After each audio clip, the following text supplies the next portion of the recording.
Now, the final thing that you need to know when you're defining your project at the start is which of these is the top one. There's a theory which nobody can prove, but it seems to be true, which is that every project has what's known as a key driver. Every project has one of these that's the top one. Of course, we would like to have all three. We would like to have a marvellous job very cheaply, very quickly, but it's not about that. The question really is which one must we have? Which not just what do we want, but which one must we have?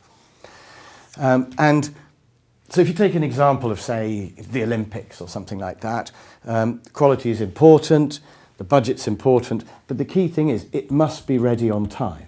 If you take a different example, say nuclear power station, yes, we want it as soon as we can have it and we don't want it to be too expensive, but it's the quality that's the key driver. The quality must be right.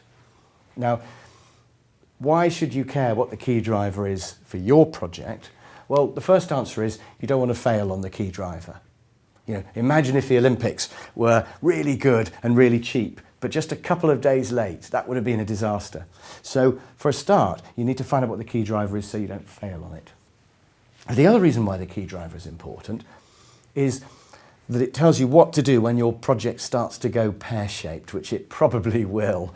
And so what it's basically telling you is, if you take, for example, the Olympics running late, we can reduce the quality if we have to, we can spend a bit more money if we have to, but what we mustn't do is deliver it late. So it tells us we've got these two options. And similarly with the nuclear power station where quality is the key driver, we know we can't touch that one, but we could spend some more money if we had to, or we could take a bit longer over the power station if we had to.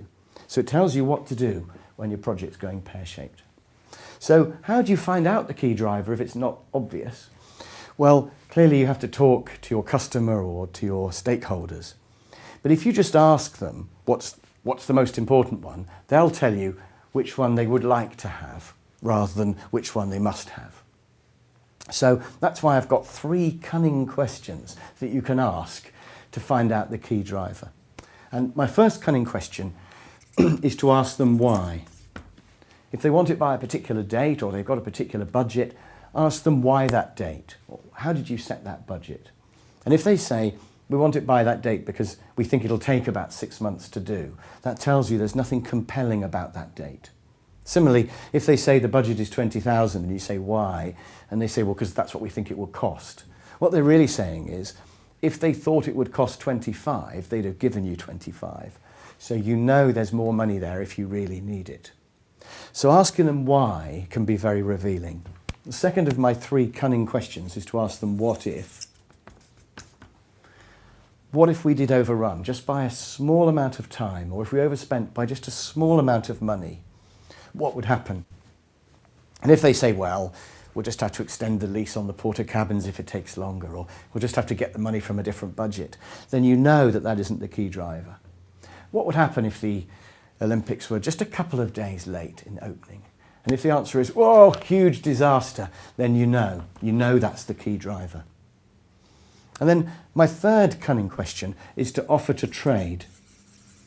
So this is where you'd say to them, if I could have a little bit longer, or if I could have a bit more money, I could put in some really nice extra features. And if they say, no, don't even think about that, you can't have more time or more money, then you know that's the key driver. But if they say, so what else could I have? Now you know that actually the time or the money isn't the key driver, and maybe it's quality. So offering to trade one for another can be very revealing. So, important to do a bit of questioning up front to find out what the key driver is. Now, that's it for step 1. We've defined the project very carefully, and we've written it all down in a PID.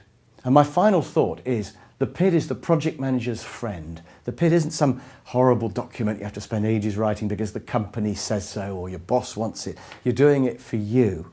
You're doing it so they can't mess you around during the project, they can't complain afterwards. So you're doing it for you.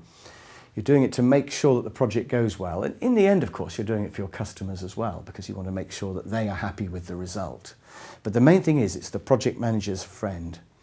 And it doesn't really take any work, because the PID is only your planning written down. So if you go through all your planning process, which you have to anyway, you can then say to the customer, this is my plan, are you happy, would you like to sign it off? And that's really what a PID is.